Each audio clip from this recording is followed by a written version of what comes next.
What's up, everyone? It's the Autistic Scyther here, and this is part 5 of Black Characters in Video Games. Alright, those I already don't know, parts 1 to 4 up on my channel, so I suggest you see that, then come back to this video for part 5. And considering how much of an arduous task this is, yeah, I hope you guys will stick around for the fruits of my labor. Alright, first off, I gotta do a bit of a correction here. As in the previous video, I basically called one of the crew members from Mass Effect 2, Jason. It turns out his name is Jacob Taylor. So, yeah. Honestly, I apologize for that. I mean, chalk that up to a combination of the fact I have never played a Mass Effect game in my life, or at least I've done a lot of research on these things, and my memory can be a bit spotty from time to time, so yeah, hope you forgive me on this.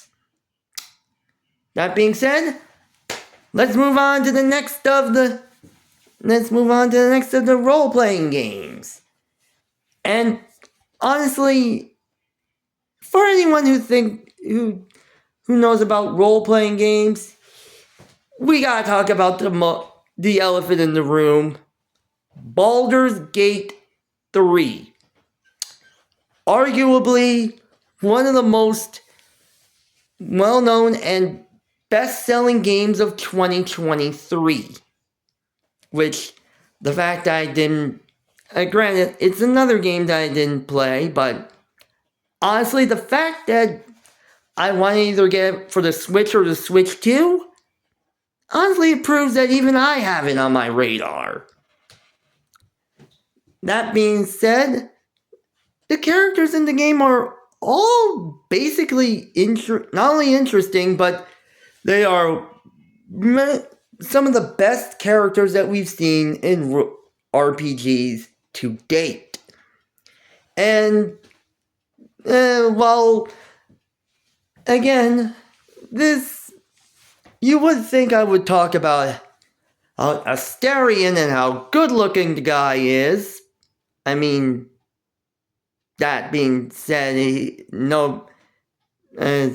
nobody's not wrong. I mean, granted, Astarion is a handsome devil, literally. But in all fairness, I'm talking about the character of Will Ravengard, who is basically one of your party members. And he's a ranger, which honestly really does say a lot. Especially with the fact that he's known as the Heroic Blades. Which really, even further once you realize that he's also possessed with an infernal named Mizora. Which honestly really does say a lot. Despite the fact that he's possessed with a demon familiar, honestly, he's one of the most... He's basically the first notable black character in Baldur's Gate. And honestly, I gotta say, he's the best example that we've ever had. That's all I can say.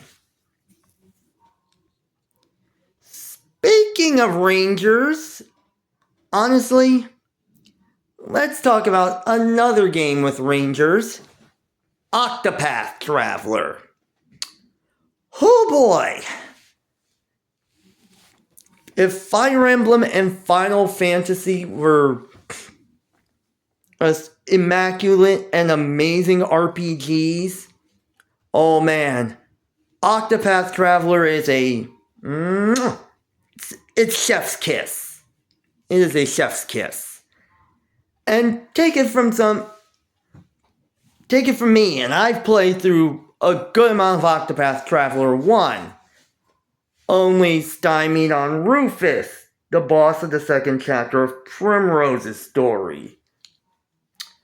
But even with that, I was excited when Octopath Traveler 2 was announced. And even though I haven't played through the game, honestly, some of the characters are just kind of awesome. As Throne is one of Erica Mendez's greatest characters, besides the likes of characters like Bernadetta from Fire Emblem Three Houses, Ryuko Matoi from Kill la Kill, and Megumin from Konosuba. Partitio is basically an interesting character since he's basically seeming like a Wild West huckster, like a snake oil salesman during the time of the Wild West. You've got Casti, who has an interesting story and is the only one that can make Amnesia interesting. And then you have Agnea, who is just so precious. She is just a precious being. But the one I'm talking about this time is Ochette, who is basically one of the Beastlings. And yes, Fran and Kevin aren't the only beast folk who are considered black, as basically more often than not, Ochette, while she's dark-skinned, she's considered black. And even though she is raised in a Beastling tribe, she's more or less kind of a nice little bridge between both the humans and the beast folk. And even further, she basically takes the beast controlling aspects of Hanit and takes it up to the next level by basically becoming a Pokemon trainer, which is kind of awesome to say the least. Plus, again, her interactions with the other members are kind of awesome to say the least as well. But that's not the only Octopath character that can be considered black. As we mentioned, the most recent game, Octopath Traveler 0, which gives us the character of Delicia. And oh man, they did well with her. And yes, she is a hunter, but she is a hunter from the Soothsand, which is basically pretty badass. And additionally, she has access to bows and ice attacks, which really kind of acts as sort of a foil to both Ochette and Hanit, who basically have access to bow, axe, and thunder attacks. So yeah, it really does say a lot.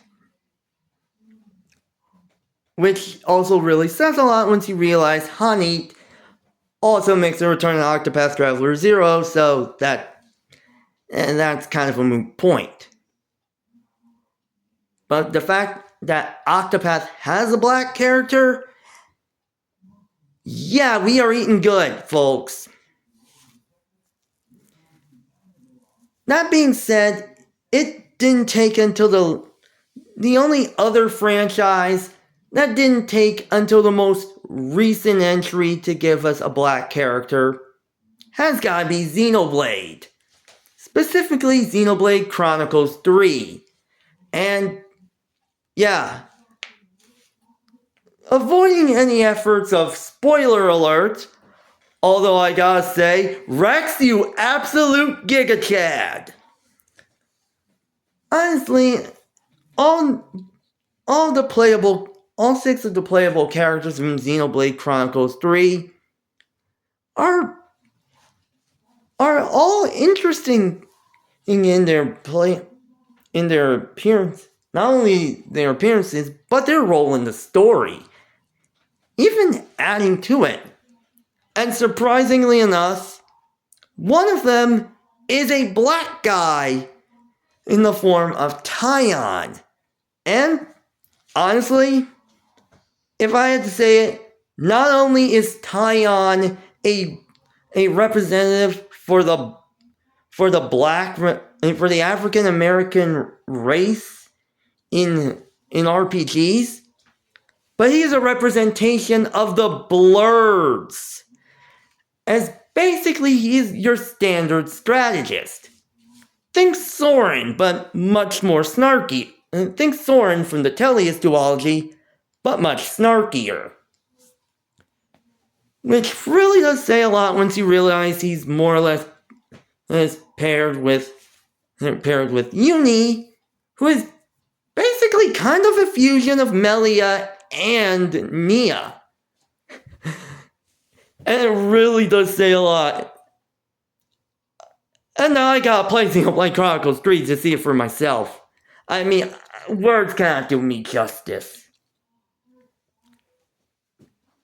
Anyway, aside from that, yeah, getting away from the most notable RPGs of RPGs, let's take a look at the Yakuza franchise. And yeah, I know a lot of people are wondering, wait, that's not an RPG. And you're right, to an extent. Because with Yakuza Like a Dragon, they basically made their way in the RPG aspect. But, of course, the Yakuza series before were kind of your standard, like, wide open sandbox style game. Kind of like GTA. And oh boy, honestly, this game had some interesting characters. And by interesting, I mean wild and wacky characters. And there, you kind of know there had to be a few black characters in the mix. And oh boy, did they ever. As Yakuza Kiwami basically introduced us to the character of Gary Buster Holmes, who was one of Kiryu's opponents in the underground. And honestly, he is a tough cookie. But the fact that he makes a return in Yakuza Like a Dragon as the owner of Poundmates really does say a lot. And oh boy, really, and oh boy, the fact he helps out both Kiryu and Ichiban Kasuga, yeah. But Infinite Wealth takes it up a notch by introducing his sister, Kitose Buster Holmes. And considering I'm watching a Let's Play of Infinite Wealth, and it has some interesting stuff, yeah, you kind of knew it was gonna get crazy. But yeah, at least she's living up to her brother's idea by being a poundmate. And then there's Miracle Johnson. Oh boy. He's just Michael Jackson. He's just pretty bad album Michael Jackson. Let's just be real, folks. It is just hilarious. And am I missing someone? Oh yeah. Fallout 4. Yeah. Fallout 4 has a character in Preston Garvey, a member of the Minutemen, and one of your companions. And apparently the most hated character in the franchise outside of Todd Howard himself.